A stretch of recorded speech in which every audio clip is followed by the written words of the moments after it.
Boa noite a todos.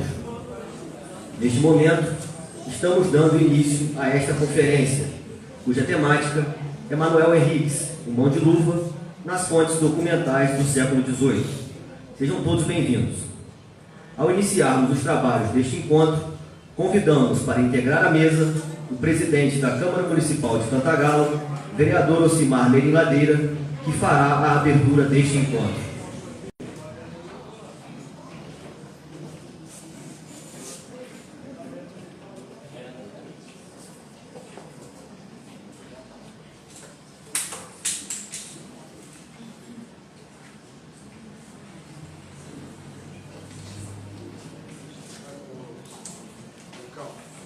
Boa noite a todos, excelentíssimas autoridades, ilustríssimos senhores, senhoras conferencistas, munícipes, boa noite a todos. Sinto-se acolhido na independência plenária da Câmara Municipal de Cantagalo. Quero inicialmente agradecer a todos os presentes que se dispuseram a vir a esta conferência que se tratará da figura lendária do Manuel Henrique, o Mão de Luva. Senhores, é preciso preservar a história. A memória é um dos fundamentos que dá sentido à vida. Hoje, 9 de março, Cantagalo completa 204 anos de sua elevação à categoria de vila. E, muito adequadamente, o tema dessa conferência é Manuel Henrique, o Mão de Luva, nas fontes documentais do século XVIII.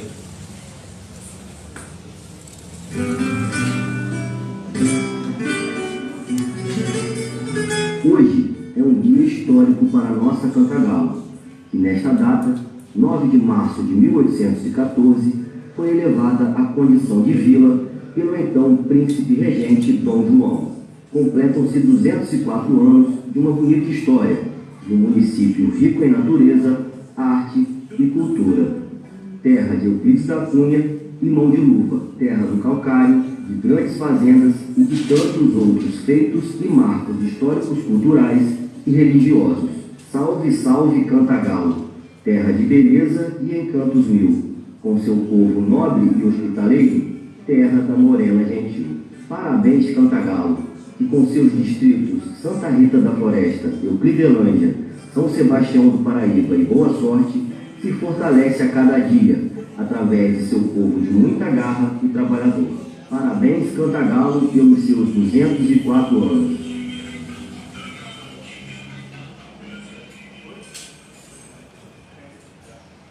Tenho a honra de receber o conferencista, professor Dr. Rodrigo Oliveira, um estudioso da vida do Mão de Luva, para compor a mesa.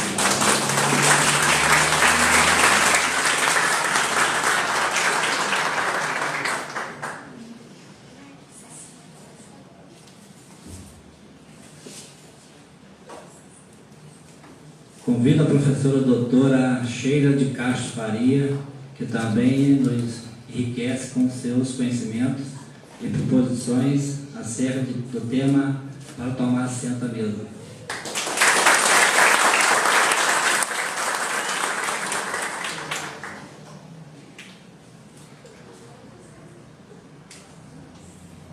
Convido o coordenador do Centro de Memória, professor Wesley Gonçalves, para tomar assento à mesa.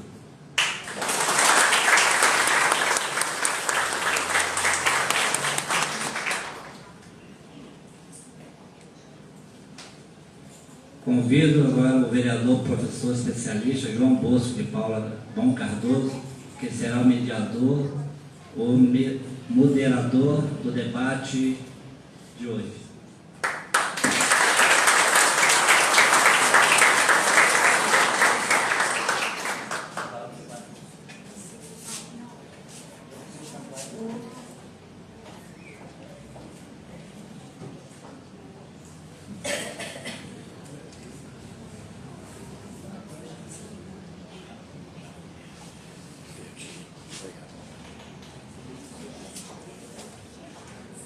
Gostaríamos de convidar para fazer parte das mesas laterais o excelentíssimo vice-prefeito de Cantagalo, Valdevino Moura Zanon.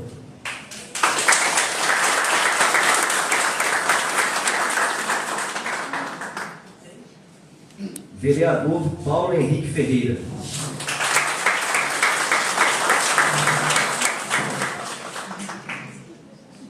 Vereador Carlos Tadeu da Silva Leite.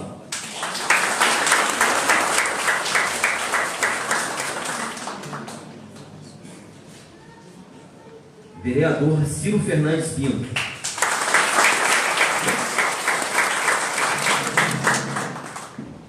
Vereador Hugo de Azevedo Guimarães.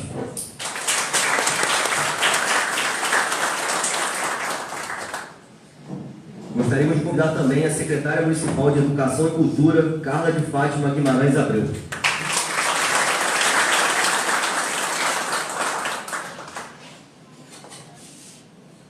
Chamamos também o secretário municipal de Turismo, Cleiton Teixeira Rodrigues Filho.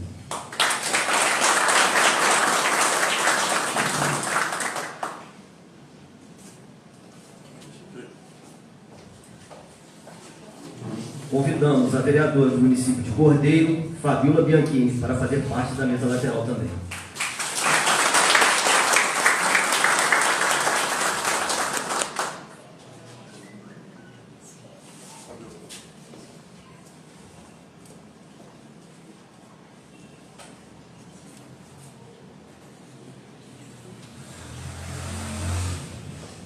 Senhoras e senhores, neste momento, vamos todos ouvir de pé a execução do hino nacional brasileiro.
Pátria amada, pela própria salvação.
Convido o secretário de Agricultura, Arnaldo Espíndola, que faça aqui assento ao lado da mesa diretora. Senhores e senhoras, neste momento vamos todos ouvir de pé bom trabalho aos renomados conferencistas, a quem agradecemos pela inesquecível importância de suas presenças. Boa conferência para todos nós. Convido, neste momento, o vereador professor João Bosco para assumir a condução deste encontro. João Bosco, convido Vossa Excelência para assumir o lugar do presidente.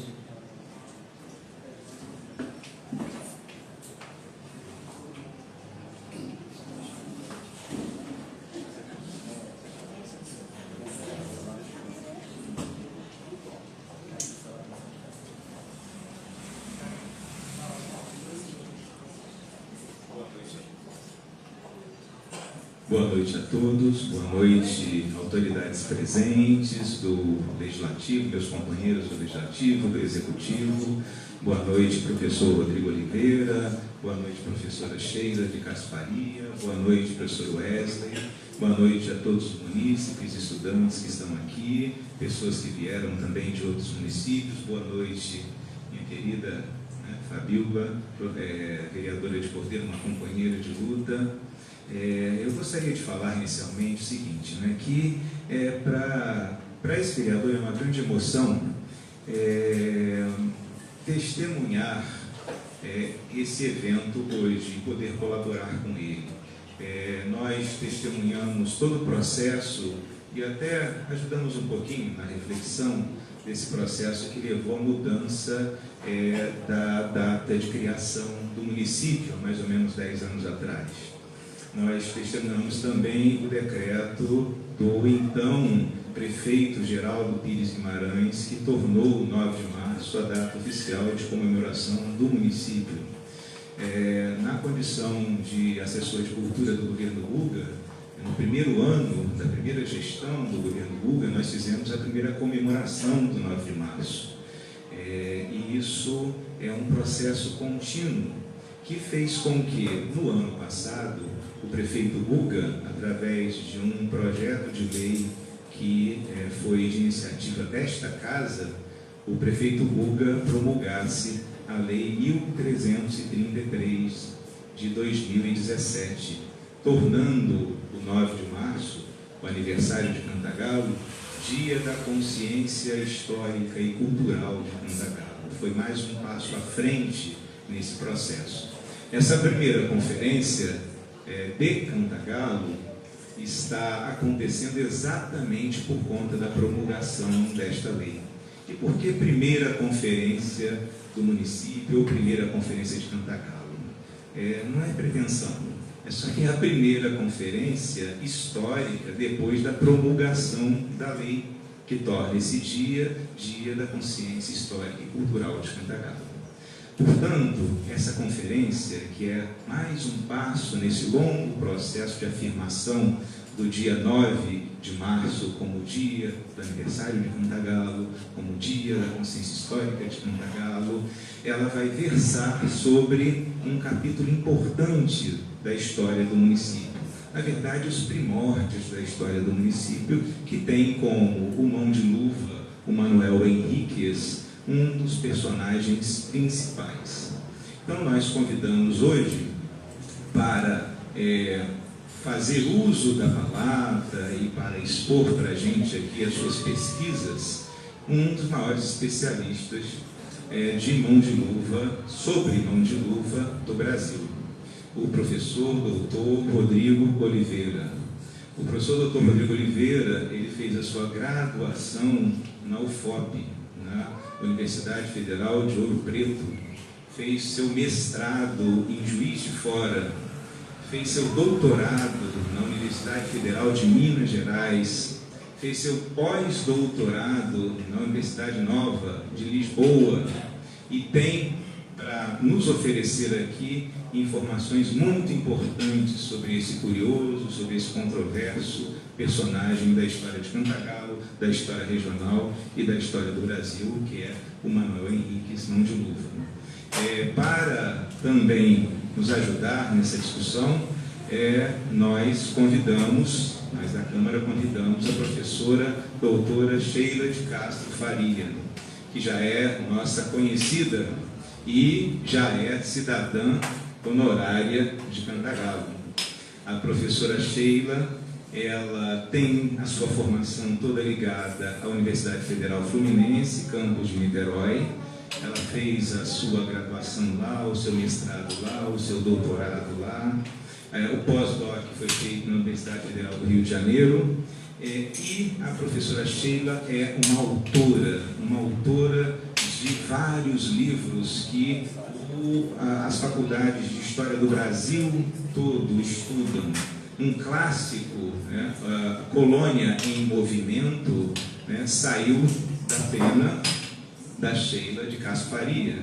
Esse livro é estudado em todas as faculdades de História do Brasil, praticamente. A professora Sheila é também uma autora de livros didáticos e paradidáticos. O livro didático que o Colégio Estadual Maria Zumira Torres adota hoje e já adota há algum tempo é de autoria da professora Sheila. O livro didático que o Colégio Paulo César de Cordeiro adota hoje é de autoria da professora Sheila.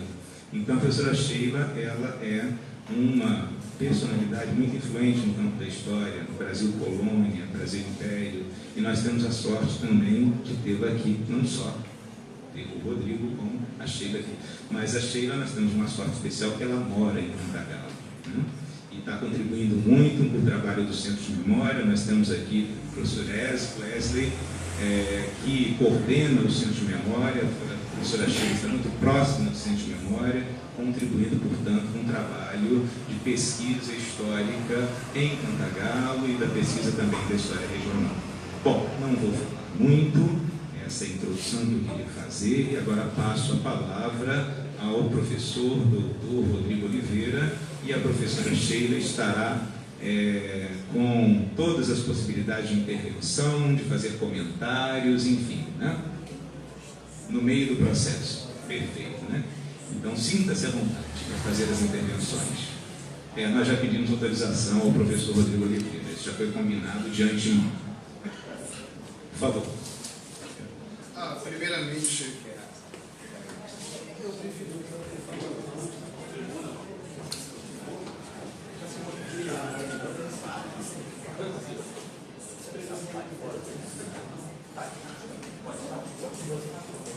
Primeiramente, boa noite a todos, né?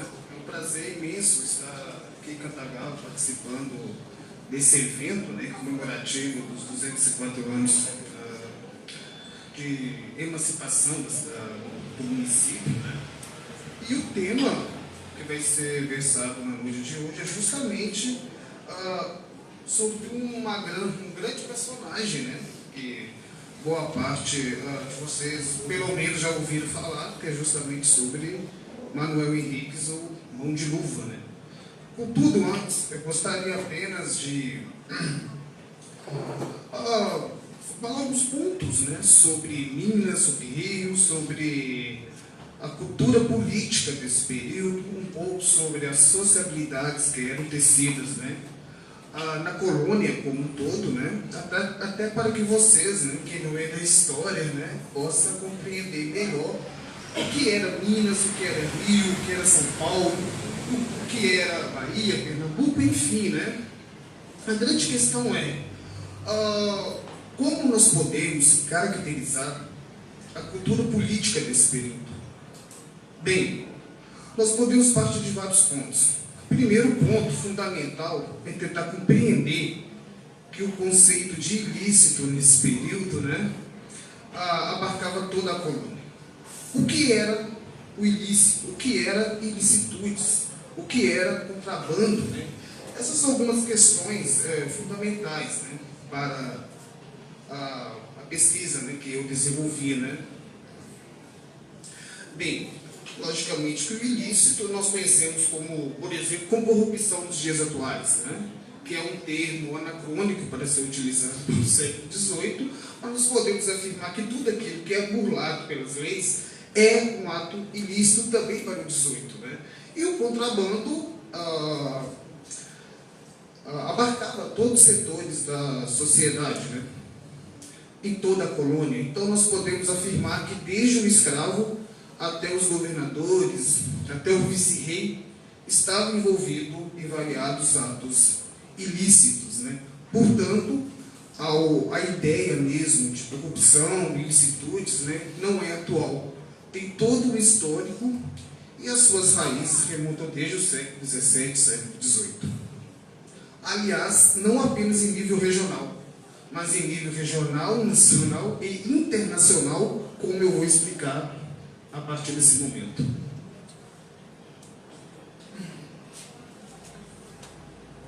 Bem, vamos lá então. No caso específico de Minas e Rio de Janeiro, né? O contrabando realizado entre Minas e Rio se mostrava bastante complexo e peculiar. Quais eram esses agentes? Nós podemos pontuar comerciantes, pescadores, lavradores, marinheiros, tropeiros, funcionários reais, funcionários eclesiásticos, no caso, padres, clérigos, todos também estavam envolvidos em alguma forma de contrabando. E outros segmentos da sociedade, podemos pensar aqui indígenas, negros libertos, escravos, enfim, todos os estratos, né, sociais. E esse contrabando, né, esse comércio ilegal, ele também possuía ramificações com diversos agentes europeus em Portugal, Espanha, Holanda, Inglaterra. Por meio do contrabando do ouro, dos diamantes e de outros produtos coloniais,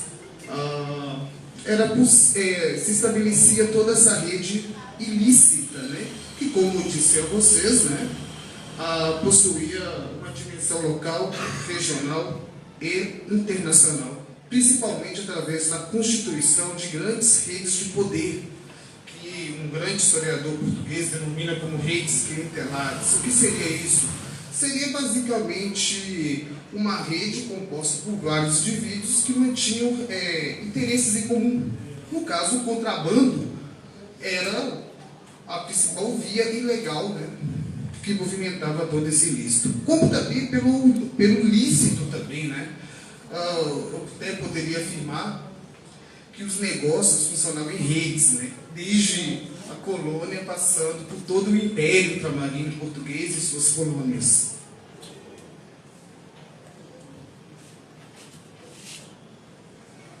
Geralmente, né, essas trocas, né, comerciais, né, do ouro contrabandeado se dava nos portos, né, através de navios que aqui chegavam até os portos. Né. No caso, temos, por exemplo, navios espanhóis, ingleses, holandeses, portugueses, né, que estabeleciam essas relações ilícitas. Bem, durante todo o século XVIII, XVII, XVIII, nós tínhamos, por exemplo, sociedades de contrabandistas.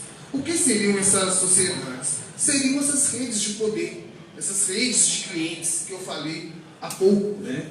E congregava, por exemplo, grandes membros das elites locais. Por exemplo, para Minas Gerais, há provas, né? A documentação do século XVIII deixa isso muito claro, que os próprios inconfidentes estariam envolvidos em vários atos ilícitos, né? Joaquim José da Silva Xavier, o Tiradentes, Tomás Antônio Gonzaga, todos esses indivíduos dessa nata da elite mineira estavam envolvidos em alguma forma de ilicitude. O próprio padre Rolim, que era também um dos inconfidentes, estava envolvido, por exemplo, com contrabando de diamantes, onde hoje é Diamantina, que era o antigo Arraial do Tijuco. Bem, agora vamos tentar entender essa documentação sobre contrabando aqui nessa região, né?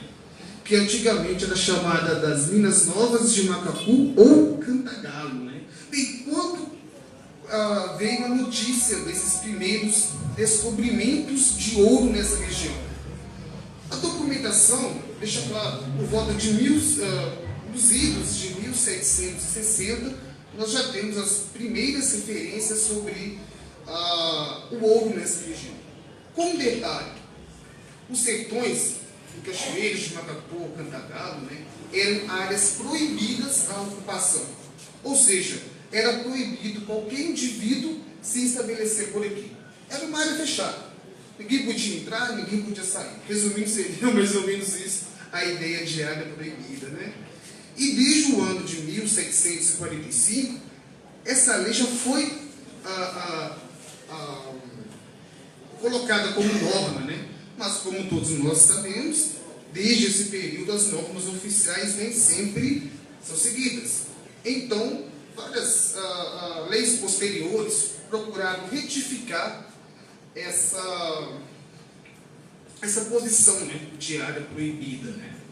É bem interessante porque, voltando aqui no Manuel Espanha, que é esse historiador português, ele deixa claro que essas normas previamente codificadas, as leis escritas, né, nem sempre funcionam.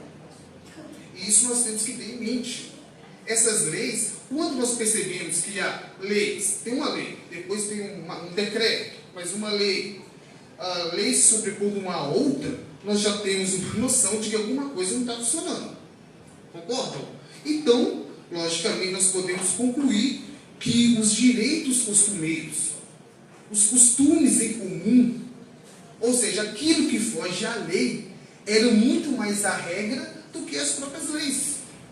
Então, essa noção de direito costumeiro, dentro dessa cultura política da época, é fundamental para nós compreendermos as sociabilidades e a cultura política em toda a colônia. Eu vou até além. Não só na colônia, mas no âmbito do Império Trabalhino Português e se bobear até no Império Espanhol, né? Na América Hispânica, né? Bem, o que seria descaminho? Descaminho pode ser considerado uma maneira de circular a vigilância da coroa através da construção de caminhos não oficiais.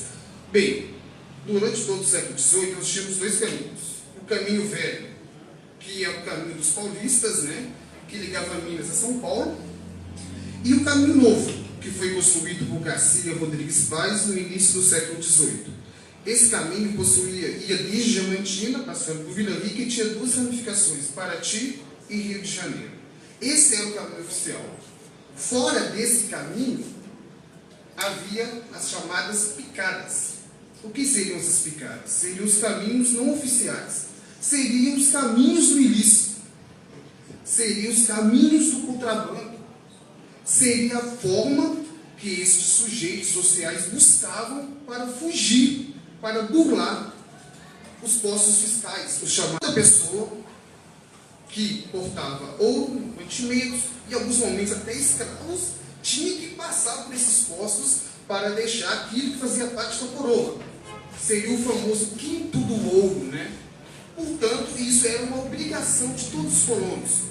Logicamente que várias pessoas, inclusive membros da elite, buscavam burlar esses registros e construíam picadas para, logicamente, se enriquecer sem ter que pagar esse quinto do ouro, né? É só. E aí nós temos várias picadas aqui nessa própria região. Temos, por exemplo, tínhamos, né? Hoje eu não sei se ainda sobrevive, eu estou até curioso para saber se ainda há resquícios dessas picadas, né? Que é Guapimirim, Magé e Suruí. Eu até me lembro, eu estava vindo para cá, assim, eu fiquei ligado, eu percebi, né, que começava com Magé, Guapimirim, eu fui depois Suruí. Eu achei bastante. Interromper um segundo só para poder esclarecer. À vontade, Sheila. Ele nunca tinha vindo a Cantagalo, o professor Rodrigo.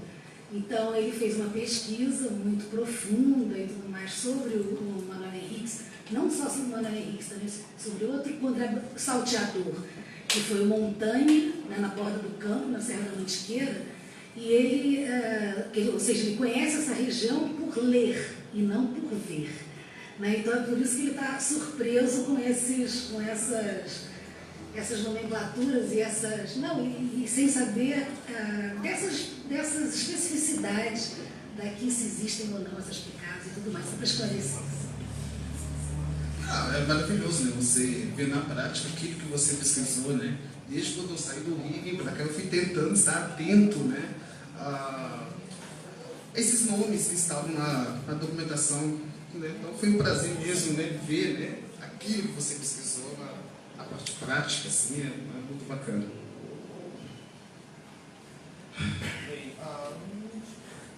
Bem, também podemos ver também essas picadas, também que hoje é Cabo Frio, Macaé, Vila de Campos, né? E as picadas que mais nos interessam são justamente aquela pela qual pôde se estabelecer o bando, né, do Mão de Luva, né? Diz a documentação que eles saíram de Minas Gerais, onde hoje é Piranga, mas na documentação da época se dizia Guarapiranga, passaram pelo Rio Paraíba e se estabeleceram em algum ponto desses sertões, né?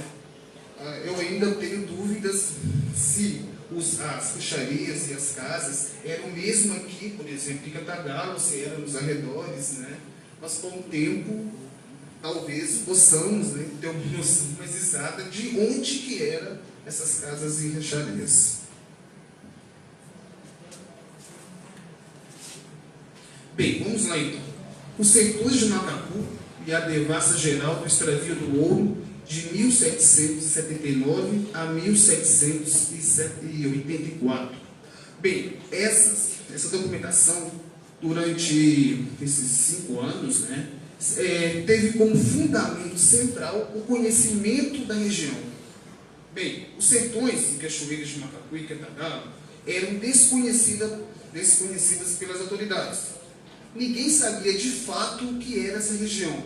Sabia-se apenas que por aqui havia várias comunidades indígenas, nós tínhamos os puris, os orós e por aí vai. E também algumas levas de pequenos bandos também, de bandos armados ligados ao contrabando, enfim. Mas pouco ou quase nada se sabia dessa região.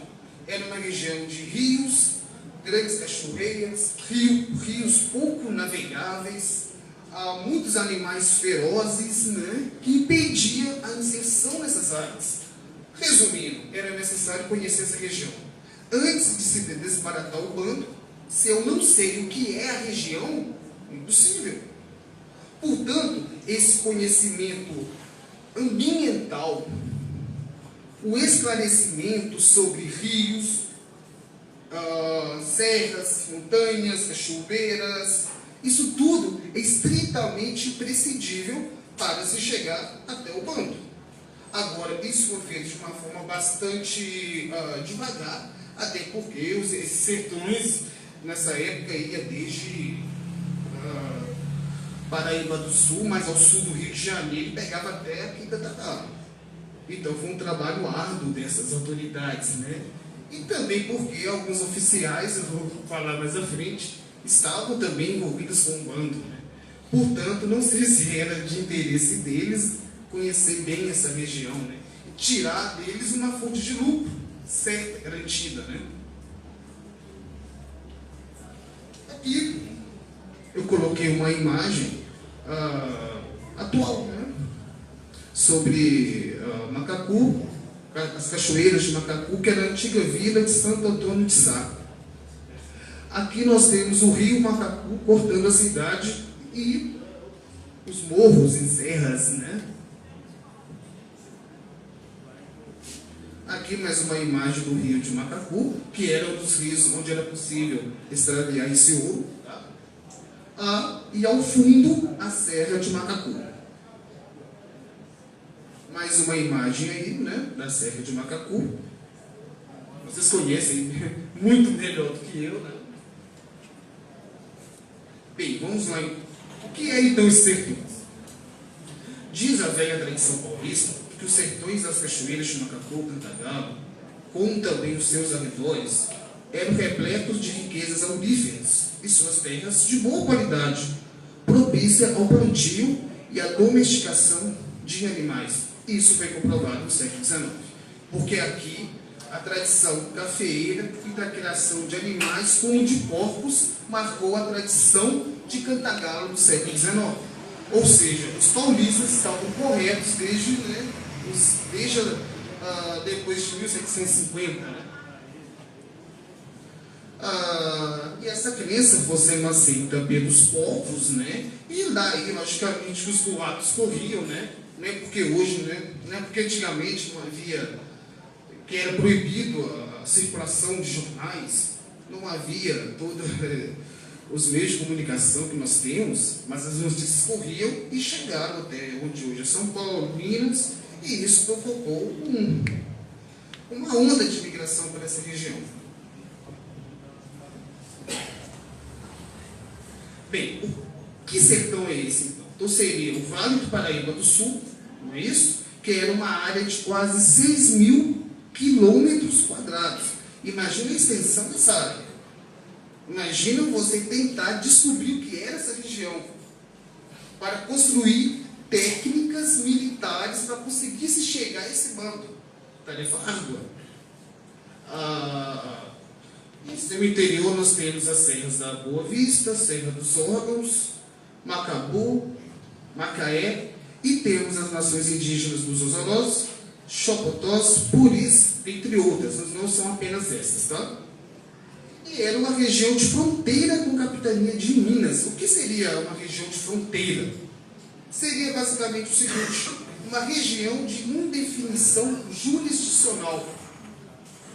Não se sabia de fato se essa área pertencia a Minas ou se pertencia ao Rio de Janeiro. Portanto, houve até conflitos do governo de Minas Gerais com o vice-rei do Rio de Janeiro para se compreender quem deveria combater o bando. E, logicamente, que também por ser uma área de definição jurisdicional, torna-se muito mais fácil o estabelecimento desses bandos armados. Não apenas do contrabando, mas bandidos, bandoleiros. Em Minas Gerais, nós tivemos inúmeras quadrilhas de assalto agindo em áreas de fronteira.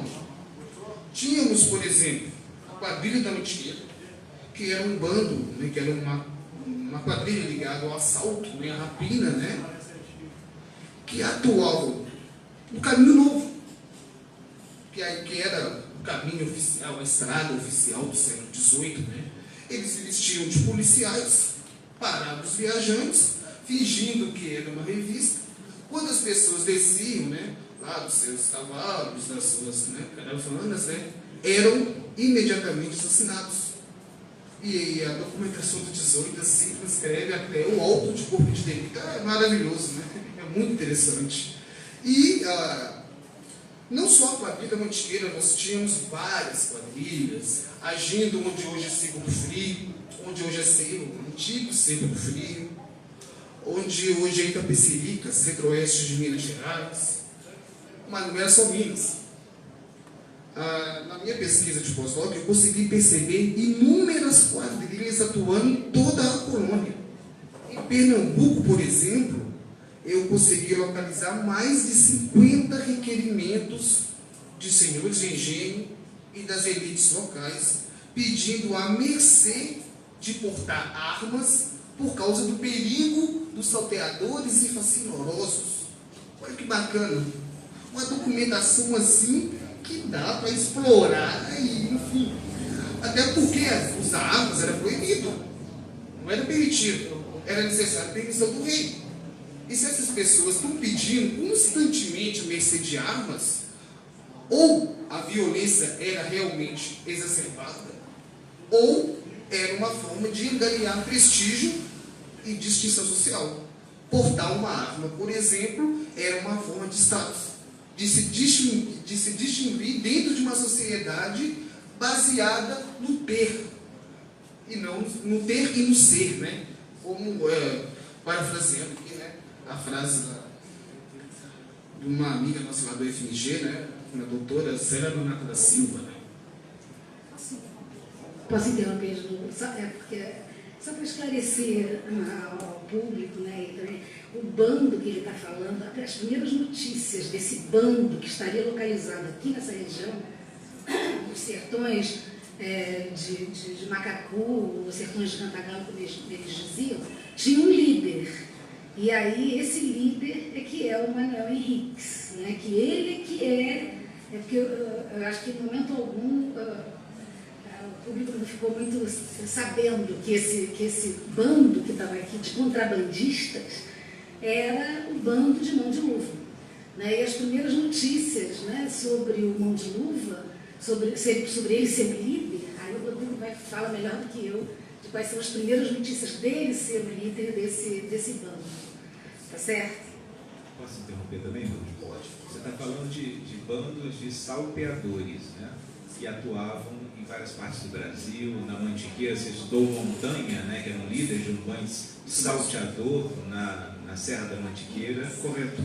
Agora, o bando de Mão de Luva não era bando de salteadores. Ah, perfeito. Está ótimo, está perfeito. Então, não vai chegar a hora.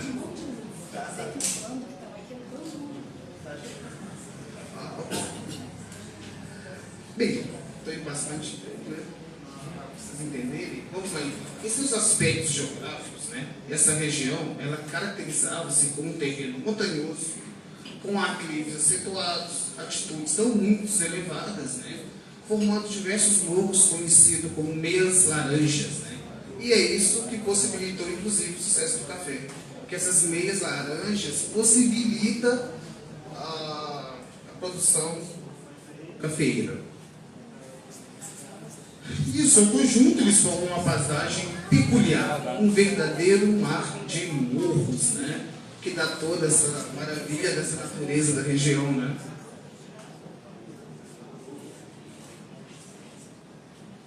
Isso está disponível numa tese da Enciclopédica da Federal Rural do Rio de Janeiro, mas não é da história.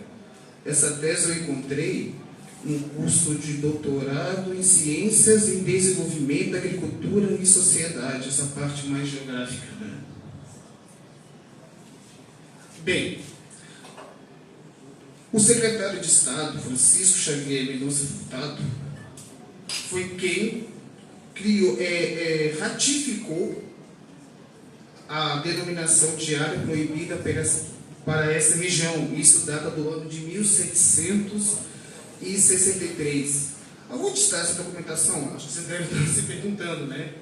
Seção, em Belo Horizonte, no Arquivo Público Mineiro, Arquivo Nacional, Biblioteca Nacional, Câmara Municipal de Ouro Preto.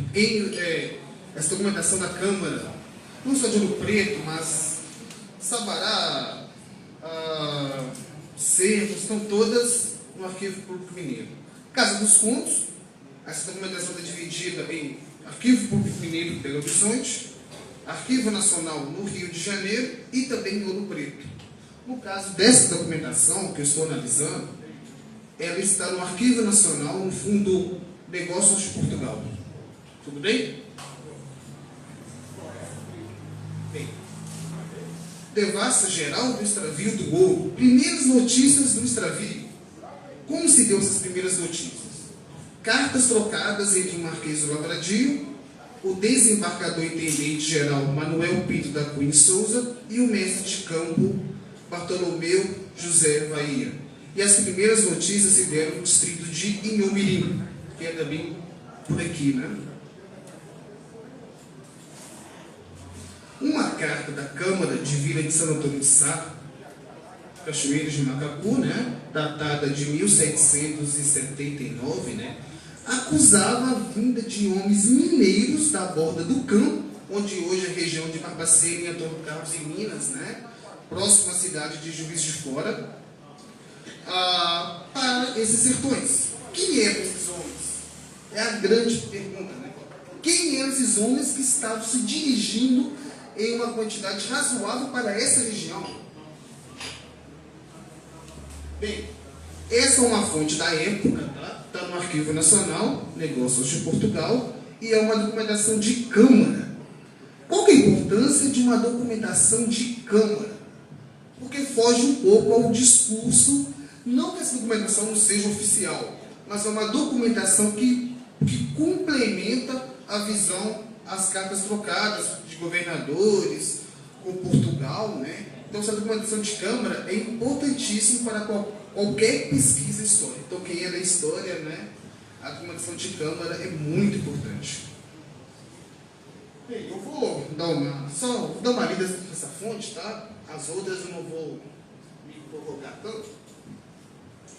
A nossa notícia chega que nos sertões das cachoeiras de Macacu se acha uma nova povoação de homens mineiros, os quais assistiram na borda do campo, se adraram pelo sertão e passaram o caudaloso rio Paraibuna, procurando as aldeias que nas entranhas deste bosque há. E a primeira que encontraram, toda desertou, amedrontando os índios e receosos do grande concurso de homens armados que viram. Quem é esse bando armado? Em cuja instância, ou deserta aldeia, se acham residindo estes salteadores. Para as autoridades da época, esses bandos de contrabando também eram salteadores. Fala, salteador, assinoroso, malfeitor, é também utilizado para bandos armados, mesmo que eles não salteavam. Em agricultar, ou seja, né, produzir toda uma produção de alimentos nessa região, seja ligada a milho, feijão, abóboras e outros víveres, né? Enfim, variados cabedais, e buscando também o principal fundamento, que é o extravio do ouro em pó. A busca por testemunhas foi o principal meio para se adquirir as primeiras notícias desse bando. E isso era muito comum na colônia.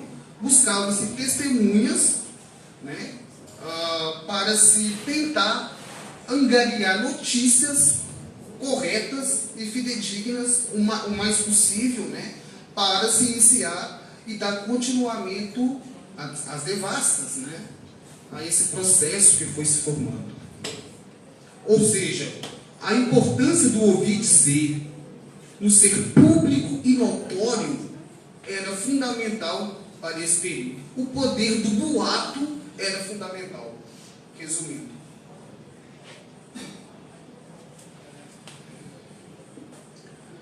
E, logicamente, que foram se organizando guardas, né? Além do conhecimento técnico. Aí já temos referência a outras localidades, como Guapiaçu, Macaé, Surubi.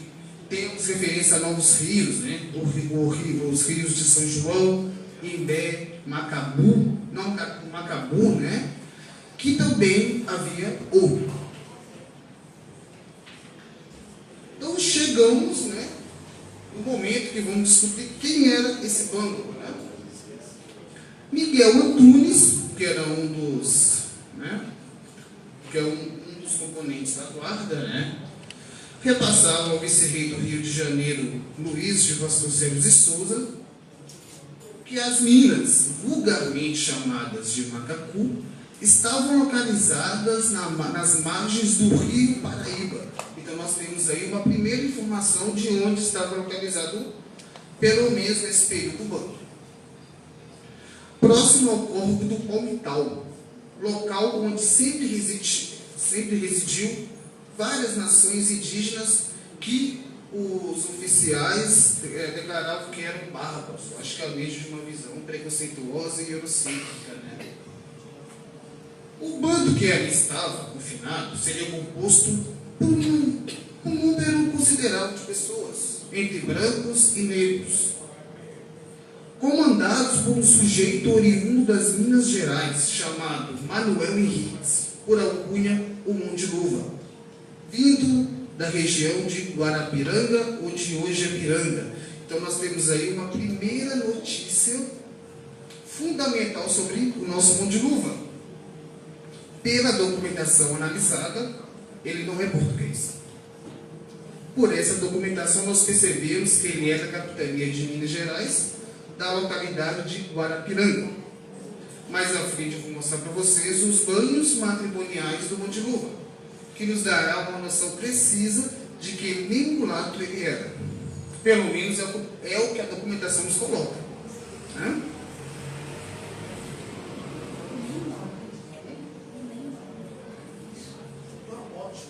E nem nobre portuguesa. Essa história do Duque de Santo Tirso, que ele tinha um romance com a rainha Dona Maria I, não há nenhuma referência na documentação. O simples fato de ele ter nascido em Minas já desconstrói essa visão de que ele é português. Oi? Pois é, algo romantizado. Talvez específico do início do século XX, que se procurava criar mitos e heróis para representar uma determinada região. Dentro daquele ideal positivista, né, é necessário ter mitos que representem a cidade, que possam dar uma identidade para a região. Enfim, a questão da busca pela identidade, não só nacional, mas para identidades regionais, que foram se constituindo no Brasil inteiro, na verdade. Né? A questão mesmo, não vou dizer um nacionalismo, mas um regionalismo, né? Que foi se pontuando em diversas partes do Brasil. Em Minas Gerais isso é muito claro. Esse regionalismo é fortíssimo, né? Existem teses de doutorado que tentam explicar o que é ser mineiro. A ideia da mineiridade, né? Bem, isso tem um regionalismo, assim, que não sei até que ponto que isso é muito produtivo, mas enfim. Fugir dessa questão, vamos lá. Um outro objeto de estudo importante nessa história é exatamente pesquisar como que esse mito de criação de Cantagalo foi construído. Né? Esse mito que colocou Manuel Henriques como o Duque de Santo Tirso, namorado da princesa, isso é um campo de estudo ainda muito interessante, ainda não explorado. Né? Então fica aí a ideia para os alunos do curso de História que estão aqui, que isso seria um objeto muito interessante a ser pesquisado. Como que a sociedade gera um mito de criação tão estratosférico. Né? É importante considerar isso. Como dica da pesquisa, é justamente também entender essa mitologia, essa criação de mitos dentro de um contexto ali específico do que nós conhecemos como República Velha, né? Ou República do Café com Leite. Por que essa questão positivista de criação de mitos foi necessária? Isso daria uma pesquisa bastante interessante, né? Que buscaria justamente uma visão interdisciplinar entre história e literatura, por exemplo. Então, fica aí, né, uma dica de pesquisa, né? A questão de usar valor, porque ele tem uma deficiência, né? Olha esse boato, né? Na verdade, a documentação faz menção à luva, mas não diz. O porquê da luva não afirma se ele realmente, nem se ele perdeu a mão mesmo, né? Não se sabe. Apenas faz, ele realmente usava uma luva. Possivelmente ele perdeu a mão mesmo, eu creio nisso. Mas a documentação não deixa isso explícito. Até porque não era o objetivo das autoridades querer saber o que ele usava luva. Enfim, não tinha muita lógica.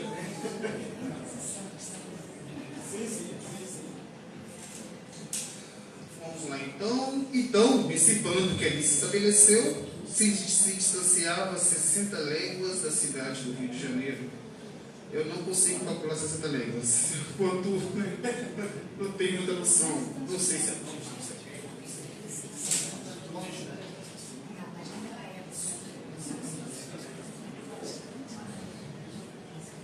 Aqui nós temos um mapa, uma cartografia do início do século XIX. Aqui nós temos o Rio de Macacu, que essa onde está aqui pontuando, né? E ao redor, em ambos os lados, o que eram os sertões, também pontuado por vários outros rios.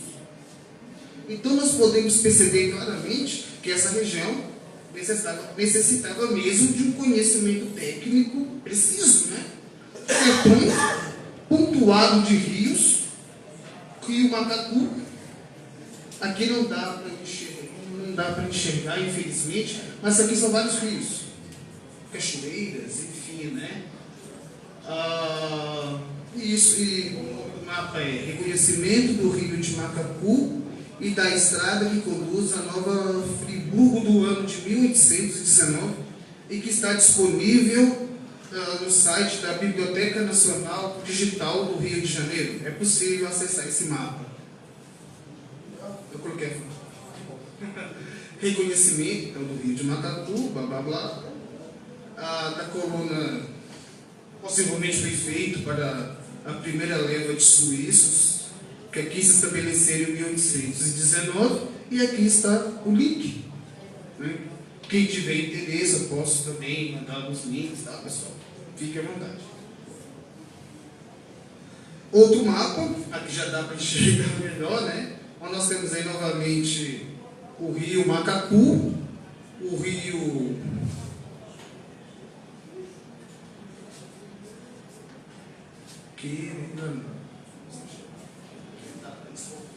Mas enfim, é um outro mapa, né, que ajuda a compreender também essa região, mesmo sendo do século XIX, também serve para poder analisar a segunda metade do século XVIII, né?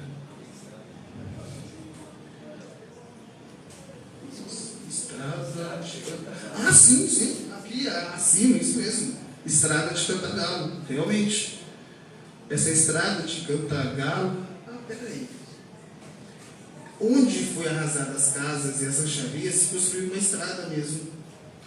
É daí uma outra dica, algumas, né, pistas, né? Nós chegávamos aonde que estava, né? Enfim, né?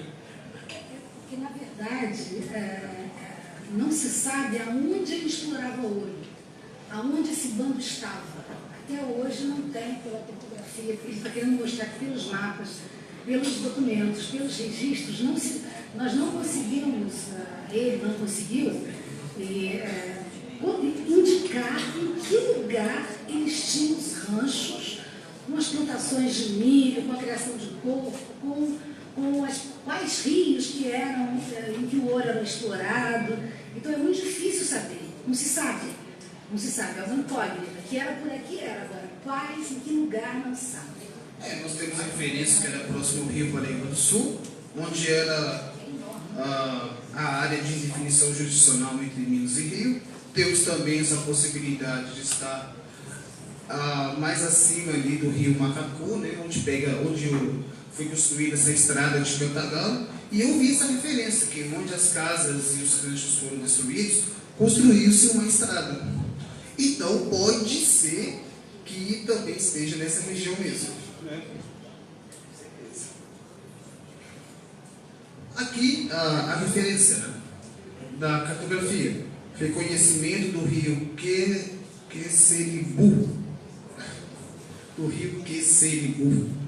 entre o rio Macacu e o aterrado do Tipotá.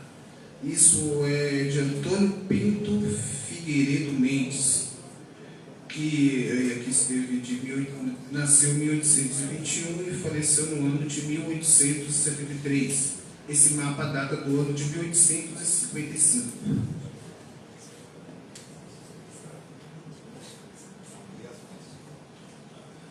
Aqui nós temos o mapa atual, localizando Cachoeiras de Macacu, Serra de Macacu, mais acima Teresópolis, mais abaixo Rio Bonito, enfim, uma dimensão mais atual sobre a região.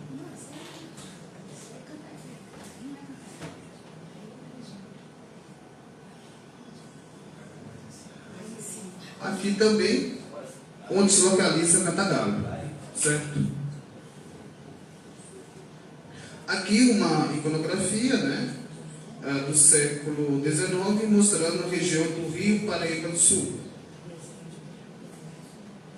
E aqui está explicando mais ou menos que essa região também era difícil, travessia, que havia vários indígenas, enfim, né?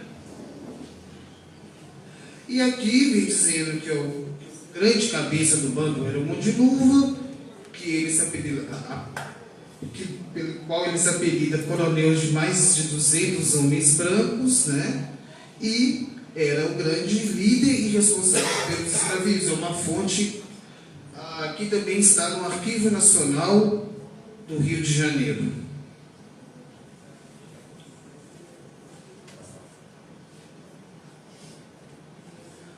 Já nessa fonte diz que era cerca de 20 pessoas entre brancos e pretos, né? Mas que ao final nós sabemos que o número foi um pouco maior.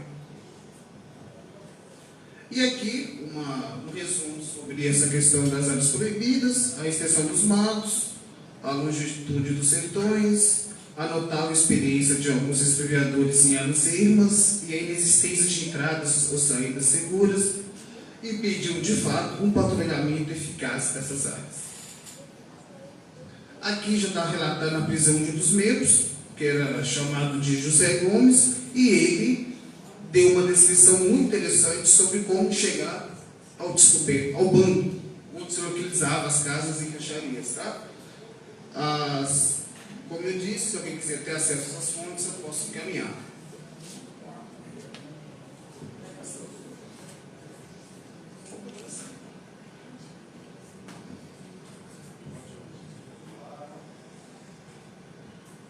Bem, as forças de Minas que comandaram o desbaratamento do bando. O governador Luiz da Cunha Menezes, o famoso fanfarrão Menezes, né, das cartas chilenas de Tomás Antônio Gonzaga, que era considerado um grande inimigo dos inconfidentes de Minas Gerais, né?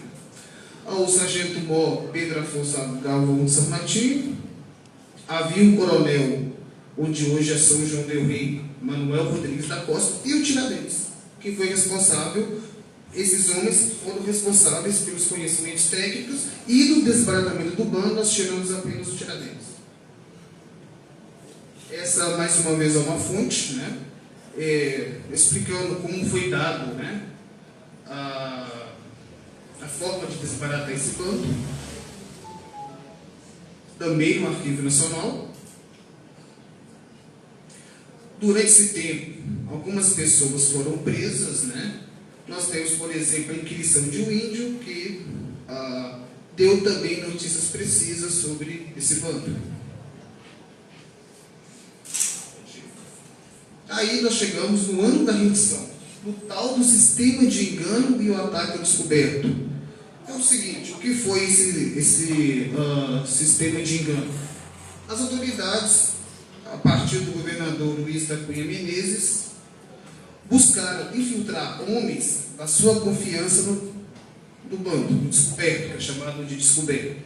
A grande questão é, isso foi apenas um teatro organizado pelo governador, ou realmente ele não estava envolvido com o bando?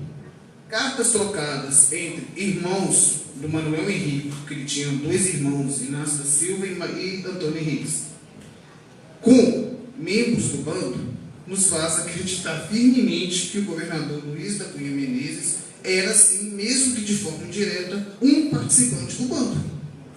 É uma conclusão óbvia que chegamos, né? Bem, de qualquer forma, o sistema de engano foi feito. O governo de Minas passou por cima da autoridade do vice-rei e das autoridades do Rio de Janeiro e atacaram o descoberto. Para as autoridades do Rio, não deveria haver esse sistema de engano. Tinha que organizar um aparelhamento militar fortíssimo, de 200 homens, invadir, matar, enfim. Já o governador de Minas achou que o sistema de engano era a melhor forma, né?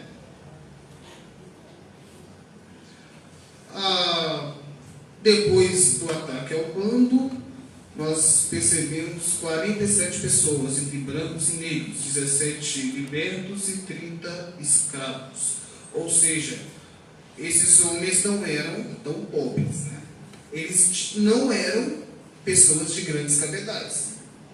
Era como se fosse hoje uma classe média, entende, mais ou menos? Enfim, ter 3 a 5 escravos nesse período já era algo de se destacar, porque o preço do escravo era bastante caro. O ataque se deu no dia 9 de maio de 1786, né? E isso se deu numa grande confusão, com tiroteios por todos os lados.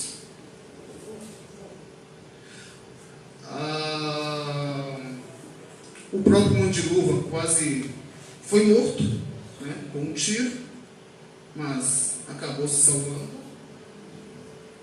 E ao final ele teria dito: estamos vencidos. O cabo José de Deus, que é um dos homens lá do governo que estava infiltrado no banco, é contra nós. Entreguemos e ninguém resista. Então, no dia 14, houve a concretização das prisões, né, de todos os membros. Pode passar.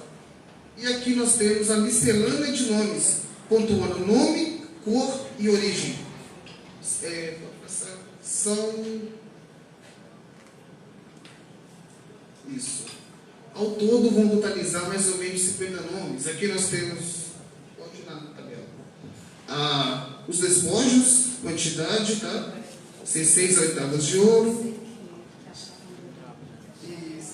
600 oitavas de ouro, espingardas, pistolas, facões, espadas, machados, enfim, alavancas, foices, caldeirões, compassos, casas, senzalas arrasadas, enfim, era realmente um bando bastante solidificado na região.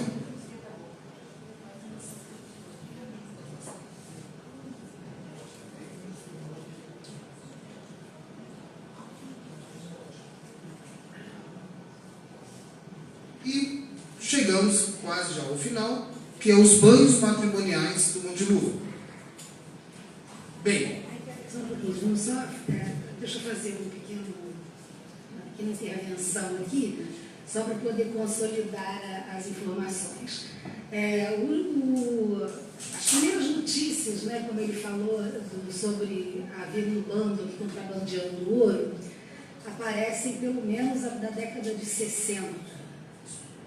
Já começam a achar que tem gente contrabandeando ouro por aqui, nesse lugar que se chama Sertões de Macacu, que em termos geográficos é uma denominação errada, vamos dizer assim, porque ela não faz parte dos Sertões de Macacu, essa região aqui.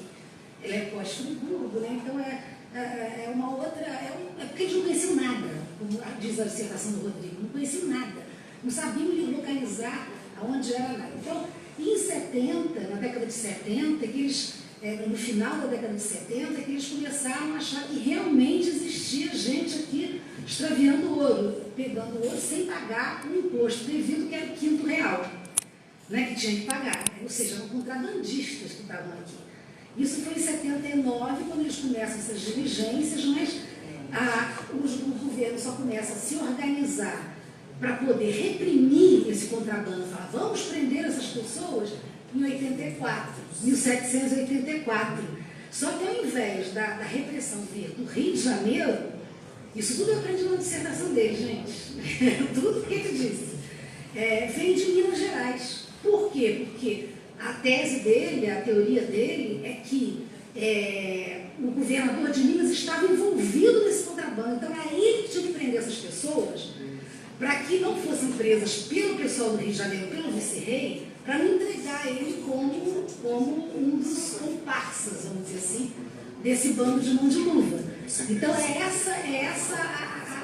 drama. E essa carta de engano seria mais ou menos assim, o governador inventou que tinha colocado espiões, vamos dizer assim, no bando, para poder capturar o bando. Só que, na verdade, o Rodrigo acha que ele fez isso para poder driblar, para inventar, que já estava há muito tempo se correspondendo. Eles eram amigos, eles tinham cartas, ele cita cartas, que eles eram amigos do sargento Bordo de Minas Gerais, que eles são meu amante, né? Tem carta que diz assim, meu amante, meu não sei o que. Em suma, eles tinham uma relação muitíssimo próxima. O bando de Mão de Luva com as autoridades de Minas Gerais. E quando o vice-rei falou assim, temos que prender, ele, epa, pera lá, agora eu tenho que resolver esse problema para eu não ser envolvido. E demoraram 2 anos, de 1784 a 1786, para poder capturar esse grupo de contrabandistas, né, do Monte Luva. E aí sim, aí entraram, derrubaram, segundo os documentos, né, derrubaram as rancharias, as casas, queimaram milharais, deram galinhas para os índios, deram alguns instrumentos de trabalho para os índios, também fizeram isso tudo, e pronto. E aí, em 1786, o bando de Mão de Luva, ao invés de ir para o Rio de Janeiro, foi para Minas. E o vice-rei fica assim, por que eles não vieram para cá? E o governador, porque fomos nós que invadimos, então eles têm que vir para cá. E todo esse butim que ele mostrou antes, que é o que eles pegaram nessa região, foi todo para Minas Gerais, inclusive aquelas 8º de ouro todas, né, que acharam aqui, foram para Minas Gerais. E aí você tem que falar da sua teoria, né, para eles. Né? Sim. Na verdade, essa carta de engano, né, na verdade foi um grande teatro feito pelo governador de Minas Gerais, justamente para que ele tomasse as ações do combate ao bando e não fosse alvo de mais suspeitas e desta vez bastante convincentes do vice-rei do Rio, Luís de Vasconcelos de Souza. Né? E logicamente que depois do desbaratamento do bando, os dois protagonizaram assim uma discussão entre cartas, né?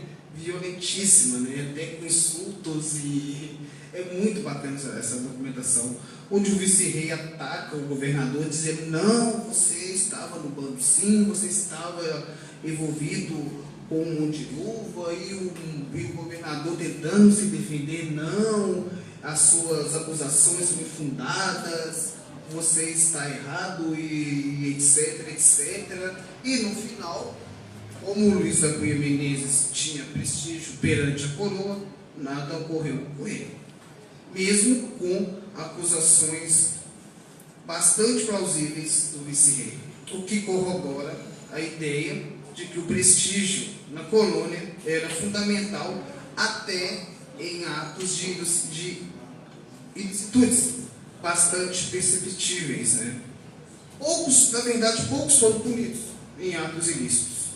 Nós temos o caso em Minas, por exemplo, de alguns contratadores de diamantes que realmente foram enviados para Portugal.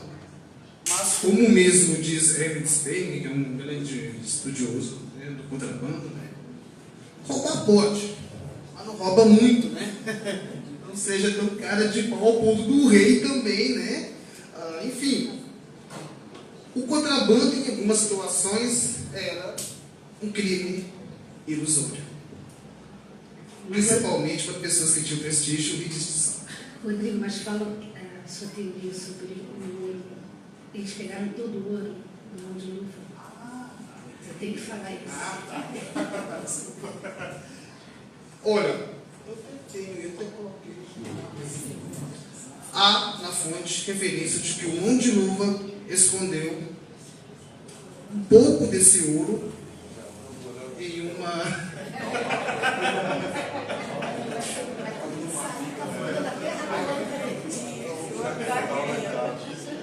É aquilo.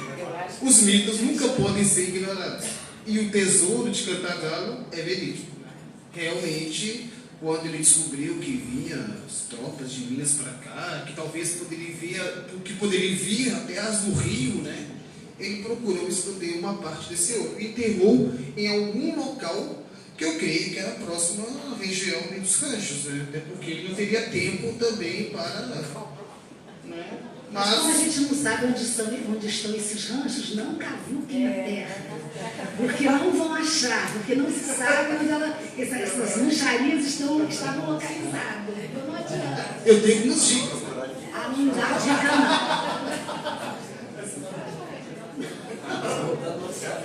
E a outra coisa também que ele chega à conclusão, o Rodrigo, é que esse bando era um bando de diferente, que aí você não chegou a responder a pergunta do João, que por que eles não são salteadores? Apesar de eles serem denominados de bandoleiros, facinorosos, salteadores e tudo mais, o que diferencia o bando de Mão de Luva do bando do Montanha, por exemplo? Que o Montanha é sim uma quadrilha, líder de uma quadrilha que assalta estradas, em caminhos e tudo mais. Por que o Mão de Luva não é? O grupo de Mão de Luva não é isso. Eu já acho que ele está juntinho com o governo. Na verdade, existe uma similaridade entre ambos, que ambos são bandos armados e ambos são bandoleiros. Agora, não há na documentação, pelo menos na documentação, nenhuma referência a homicídios, assaltos por parte do Mão de Luva. Eu não encontrei nenhuma referência sobre isso. Agora, pela lógica, nós podemos deduzir logicamente que uma pessoa que procura estender terras, que procura dominar uma grande região, que até de Paraíba do Sul até Cantagalo, ou seja, uma extensa propriedade privada, talvez baseado na expulsão de pequenos e médios poceiros que habitavam essa região, né? também de forma ilegal. O uso da violência foi utilizado sim, inclusive assassinatos. Só que a coroa, para a coroa o que importava era o extravio do ouro. A questão se ele era salteador ou não, talvez tenha sido deixado de lado, compreendem, né? Mas eu acho que a principal diferença acho que é essa mesma, né? Na verdade, para a coroa portuguesa não havia distinção. Bando armado em sertão, não importa se é contrabando ou se é rapina, é um salteador, é um vaciloroso, é um malfeitor e ponto final. Até porque o crime de contrabando era de lesa majestade. Então a coroa não sabia, ela não diferenciava salteador de um contrabandista em bando armado, por exemplo. Mas o ponto central é justamente isso. E quando a quadrilha da Mantiqueira atuava apenas assaltando, o modus operandi era assalto. No Caminho Novo, a do Mão de Luva era diferente. Ele tinha um rancho, tinha um modus operandi que não era o assalto, mas, logicamente, nós podemos deduzir que o assalto, alguma coisa nesse sentido, possa ter ocorrido, pode ser, mas isso era uma atividade secundária ou terciária, né? O modus operandi do Mão de Luva, do bando, era especificamente um contrabando. Fala também do final dele, antes de você falar dos banhos matrimoniais, fala do final, você tinha programado isso ou não? Não, porque o processo crime que você não achou, que ninguém acha. Ótimo. Infelizmente, eu não encontrei o processo crime do bando. Há apenas um processo da Inquisição do ano de 1784, em que o Mão de Luva é acusado de usar partículas consagradas e a utilização de mandingas para fechar o corpo. Isso era muito comum na colônia, principalmente em Minas Gerais. Em todo o século XVIII, nós temos a referência a grandes potentados locais, que seria a linguagem pela qual nós entendemos como coronéis, pessoas que dominavam regiões, né? Que utilizavam de bolsas, né? Para fechar o corpo. É aquela velha história do corpo fechado. Isso vem desde o século XVIII e é uma mistura aí de tradições, um sincretismo entre essa cultura africana, cultura indígena, cultura portuguesa, né? Que deu origem a toda essa mestiçagem cultural do período do XVIII, do XIX. Também nesse processo inquisitorial, o Mão de Luva é visto como um ser que tinha contatos com o sobrenatural. Ele conseguia, por exemplo, através de uma bolsa que ele guardava, saber se ele poderia ir a tal local ou não. Porque a bolsa, se a bolsa se mexia, se não mexia, não vai. Né? E também dizem que ele tinha um cavalo mágico que pulava casas, enfim, que o cavalo era endemoniado.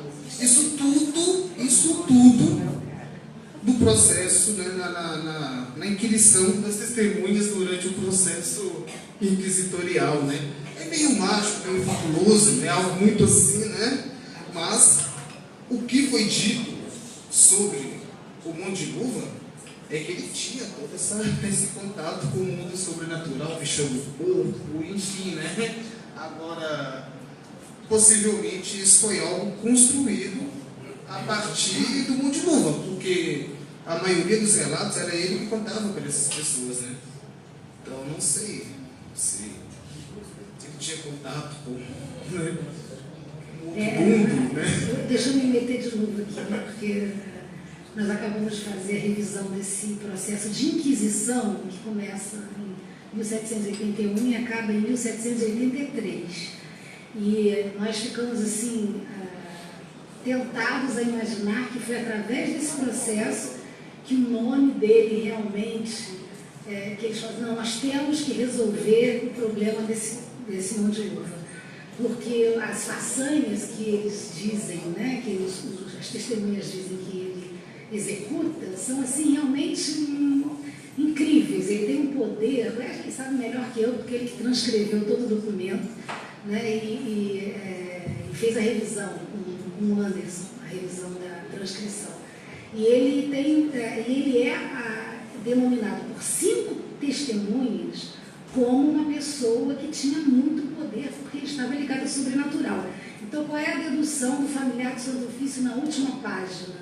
Né, para dizer assim, ele faz isso para poder colocar medo nas pessoas, para poder dominar.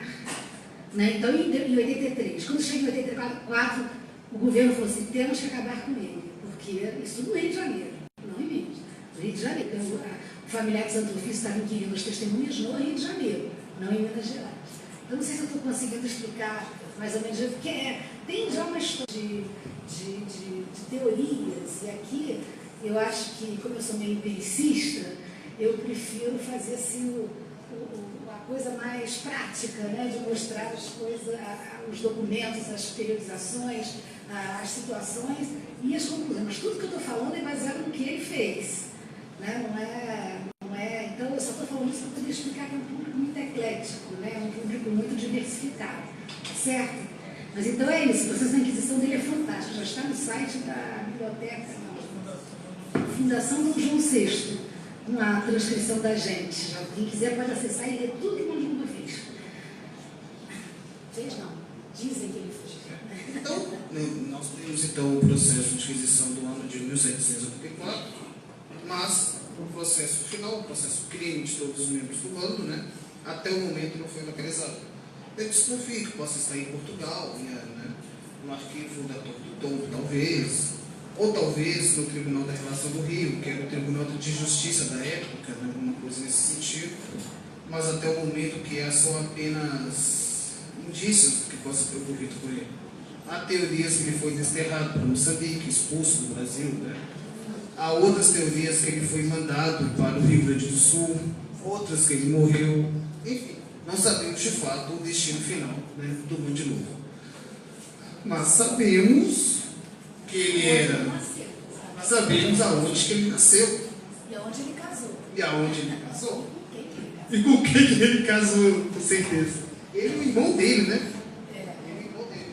E o pai e a mãe também. O pai e a mãe também. Verdade.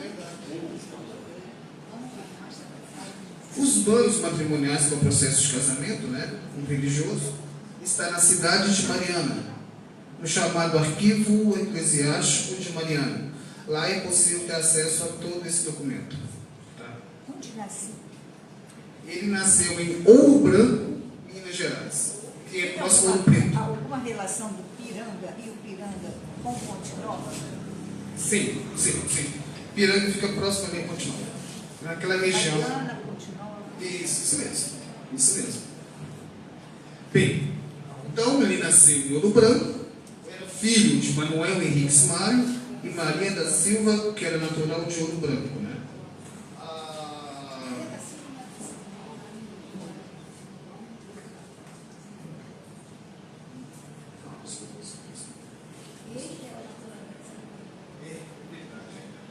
Eu sei mais que ele. Ele que escreveu e eu sei mais que ele. Sabe? Porque a dissertação dele é de 2008, claro. Né? E ele já fez uma outra tese de doutorado sobre bandoleiros, que nada tinha a ver com o Mão de Luva. Então eu conheço mais a dissertação dele sobre o Mão de Luva do que ele próprio escreveu. Não, mas ele é de Ouro Branco. Ele, mas a mãe dele é paulista. A mão dele é paulista. Isso, é de Guaratinguetá. É verdade. Então, Então aqui nós temos as primeiras informações, né, de onde ele nasceu. O pai, Manuel Henriques Maia, Era era português, mas não era um nome também. Não era também Santo Tício, não era nada disso.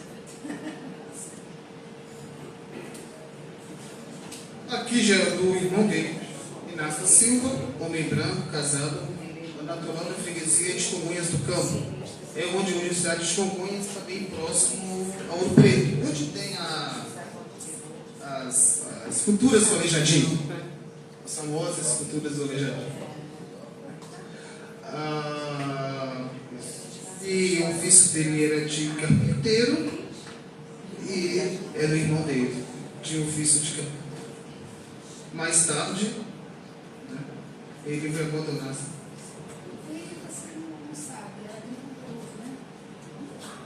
Na qualificação de casamento, eles colocam a atividade da pessoa, né? E o Manuel Henriques foi qualificado como agricultor. Né? Ele casou em 1700 e, se eu estou enganado, 74. E aqui a gente já imagina que ele já estivesse vindo para cá. Ele casa em Guarapiranga, não casa aqui. O processo de casamento, vocês são queridas, tá? A mãe foi uma delas.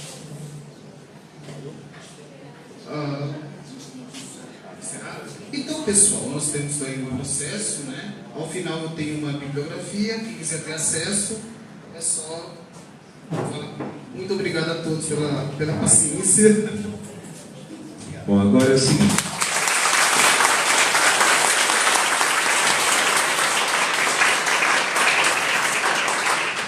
Bom, o professor Rodrigo mostrou sua pesquisa, as fontes, tudo isso é muito bem documentado, e isso é um diferencial, né, porque as narrativas que a gente tinha de mão de luva eram sempre narrativas sem definir fontes e tudo mais, então um trabalho muito criterioso.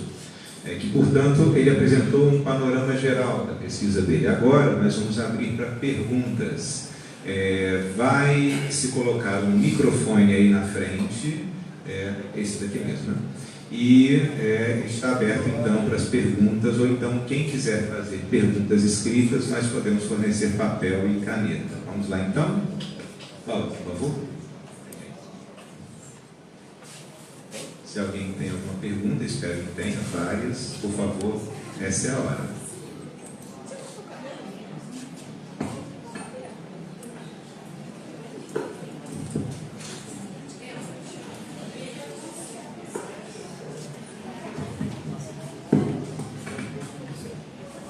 Boa noite, Rodrigo. Boa noite.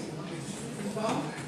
Eu queria saber se o mão de luva, se ele deixa bens. Se tem alguma documentação que ele deixou algum bens dele, alguma enterro em casa, terra, escravo, alguma coisa assim. Até o momento tem acesso aos 3 a 5 escravos que ele tinha, porque até o momento nós não temos o espírito e não temos o inventário que possa deduzir o que ele tenha. Mesmo assim, mesmo se houvesse esse inventário, os bens deles teriam sido sequestrados, a gente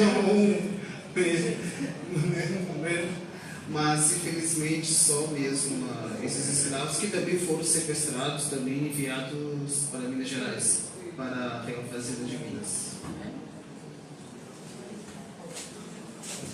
E obrigado. Boa noite, Rodrigo. Meu nome é Meire. Boa noite.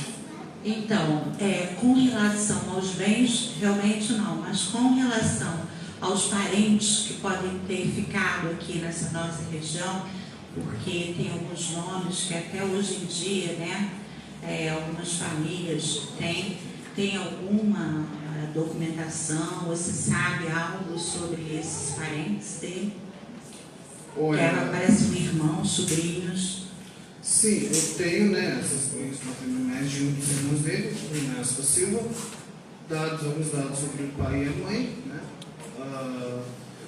mas, como eu disse, né, infelizmente a documentação desses bandoleiros, né, específica deles, né, a maioria se perde com o tempo, né, então, na verdade nós temos apenas 3 cartas, né, as cartas trocadas, né, entre esses homens do bando, né, e o governo, né. Temos também inquirição do José Gomes, né, que foi um dos indivíduos, né, que ajudou a chegar até o bando, né, no processo de inquirição.